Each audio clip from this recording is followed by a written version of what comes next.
नमस्कार साथियों, मैं शुभम कृष्णा और आप सभी का स्वागत करता हूं अपने इस यूट्यूब मंच पर। साथियों, नरेंद्र मोदी अपने तीसरे कार्यकाल के दौरान 30 मार्च को यानी कि परसों संघ मुख्यालय जाते हैं। अब वहां जाने के बाद खबर आती है कि वो दो मुद्दे पे चर्चा करने गए। आखिर बहाना तो बहुत सारा था कि वो मुलाकात करने गए, औपचारिक मुलाकात करने गए, शिष्टाचार मुलाकात करने गए, नेत्र अस्पताल का उद्घाटन करने गए। लेकिन इन सब से इतर दो मुद्दे जो सामने आया और जिसकी अटकलें लगाई जा रही थी। मोदी वहां पे दो मुद्दे पे बातचीत करने गए थे। पहला मुद्दा, बीजेपी का राष्ट्रीय अध्यक्ष कौन होगा। जी हाँ दोस्तों, अब यह पद किसी और को संभालना होगा क्योंकि जेपी नड्डा अब किसी भी हाल में अध्यक्ष पद पे नहीं बने रह सकते हैं। बीजेपी का दो नियम, एक नियम की दो कोई भी व्यक्ति दो ही बार अध्यक्ष बन सकता है, जिसे जेपी नड्डा ने पूरा कर लिया, दो कार्यकाल पूरा कर लिया। दूसरा नियम बीजेपी का है कि एक नेता कोई एक ही पद संभालेगा, या तो बीजेपी का अध्यक्ष होगा या तो किसी सरकार का हिस्सा होगा, तो वो अभी केंद्र में मंत्री भी है। तो इस कारण जेपी नड्डा तो अब नहीं रह सकते। हालांकि अमित शाह और नरेंद्र मोदी चाह रहे थे कि जेपी नड्डा ही अध्यक्ष रहे, लेकिन बीजेपी के नियम से ये बाहर है, इसीलिए जेपी नड्डा अध्यक्ष नहीं रह सकते हैं। दूसरी बात, ऐसे देखा जाए बीजेपी के नियमानुसार तो मोदी जी को इस साल सितंबर में संन्यास ले लेना चाहिए, क्योंकि मोदी जी कई एक बार ये भी कह चुके हैं कि भाई मेरा क्या है, मैं तो झोला उठाऊंगा चल लूंगा, फकीर आदमी हूँ। लेकिन ऐसा नहीं होने वाला है क्योंकि कुर्सी उनको बहुत प्यारी लगने लगी है दोस्तों। अब ऐसा मैं इसीलिए कह रहा हूं क्योंकि ये नियम नरेंद्र मोदी ने ही बनाया था। 2014 लोकसभा चुनाव जीतने के बाद उन्होंने 75 वर्ष से ज्यादा उम्र के नेताओं को अपने कैबिनेट में शामिल नहीं किया। लाल कृष्ण आडवाणी और मुरली मनोहर जोशी को भी मार्गदर्शक मंडल में शामिल कर दिया गया।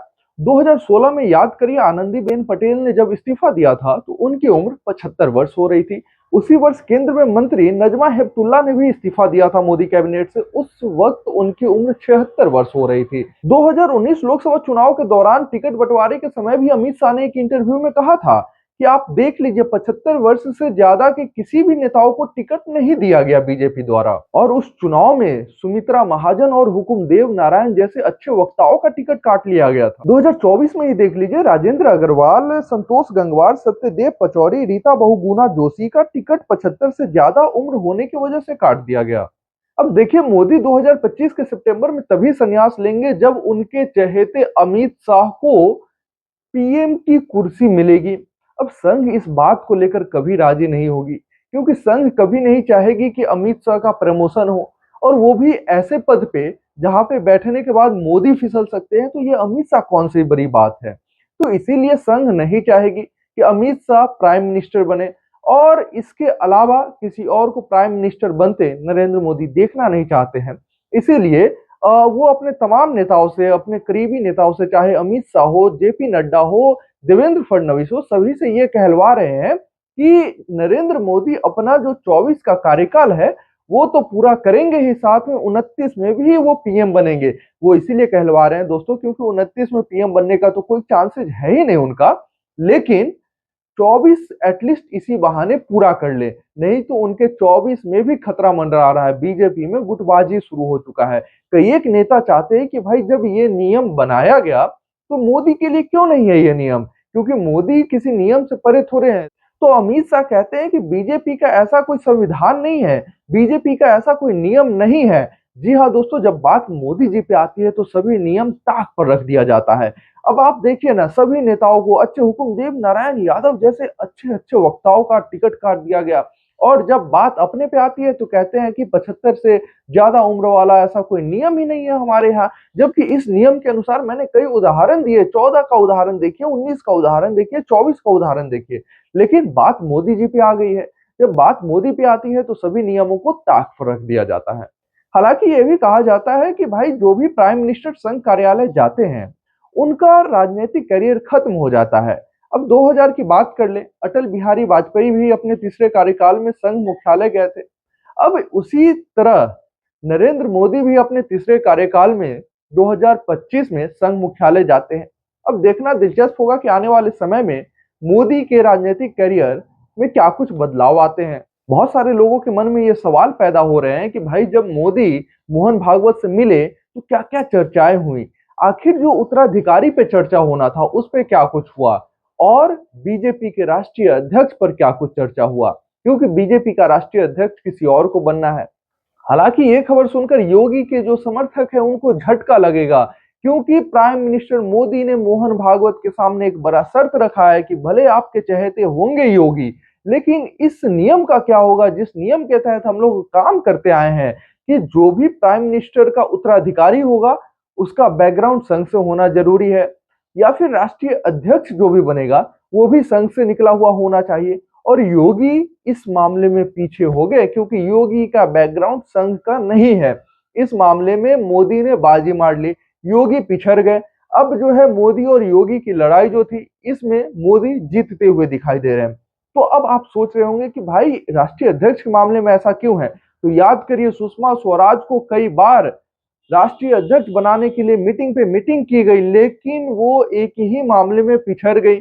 अच्छी वक्ता थी, सब कुछ था, लेकिन बीजेपी ने उनको राष्ट्रीय अध्यक्ष क्यों नहीं बनाया, क्योंकि उनका बैकग्राउंड संघ का नहीं था। इस कारण सुषमा स्वराज पिछड़ गई और राष्ट्रीय अध्यक्ष बनते बनते रह गई। अब बात कर ले कि प्राइम मिनिस्टर पद का उत्तराधिकारी कौन होगा, अगर योगी नहीं तो फिर कौन। अब देखिए हम आपको बड़ी खबर बताने जा रहे हैं। जो लोग राजनीति को समझते हैं वो इस तस्वीर को बड़े गौर से देखिए और इस तस्वीर से समझने का कोशिश करिए कि लोगों को यह बताने का प्रयास किया गया कि पीएम मोदी का उत्तराधिकारी कौन हो सकता है। जी हाँ, देवेंद्र फडणवीस ही पीएम मोदी के अगले उत्तराधिकारी होंगे, क्योंकि देवेंद्र फडणवीस पीएम मोदी के साथ साथ संघ के भी लाडले हैं, संघ के भी प्यारे हैं।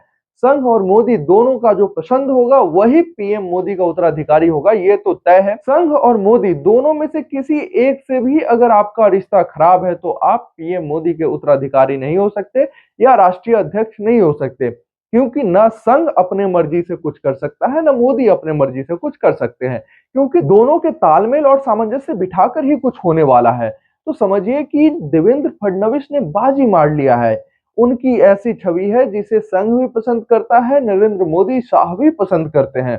देखिए जरा, जब महाराष्ट्र में विधानसभा चुनाव हुए थे तो नेतृत्व किसका था, एकनाथ शिंदे के नेतृत्व में लड़ा गया था। लेकिन एकनाथ शिंदे के नेतृत्व में लड़ा गया, लेकिन वो सीएम क्यों नहीं बन पाए, इसके पीछे की कहानी जो लोग जानते हैं उनको पता होगा कि संघ ने कहा कि नहीं, सीएम अगर कोई बनेगा तो देवेंद्र फडणवीस बनेगा, और उसी के बाद देवेंद्र फडणवीस को सीएम बनाया गया। तो सोचिए जरा, देवेंद्र फडणवीस किस प्रकार संघ और मोदी के पसंद बनते जा रहे हैं। और इस तस्वीर के जरिए यह बताया गया, यह दिखाया गया, यह तस्वीर जारी किया गया कि देखिए मोदी का अगला उत्तराधिकारी कौन होगा। जी हाँ, देवेंद्र फडणवीस के नाम पर मुहर लग गई है। अब देखना दिलचस्प होगा कि मोदी इस साल सितंबर में रिटायर होते हैं कि नहीं होते हैं।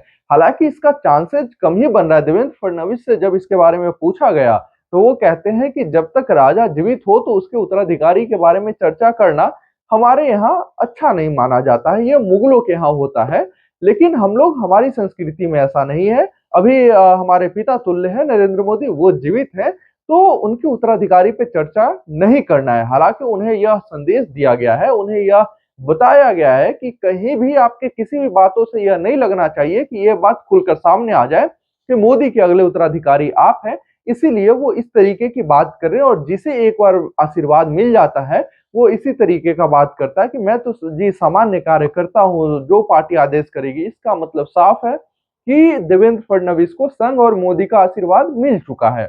चलिए, तो आज के लिए इतना ही। बाकी इन तमाम मुद्दों पे आप क्या कुछ सोचते हैं, कमेंट में अपनी प्रतिक्रियाएं जरूर रखें, और चैनल को सब्सक्राइब और वीडियो को लाइक जरूर करें। इससे हमारा हौसला अफजाई होता है। बहुत बहुत धन्यवाद। दीजिए हमें इजाजत।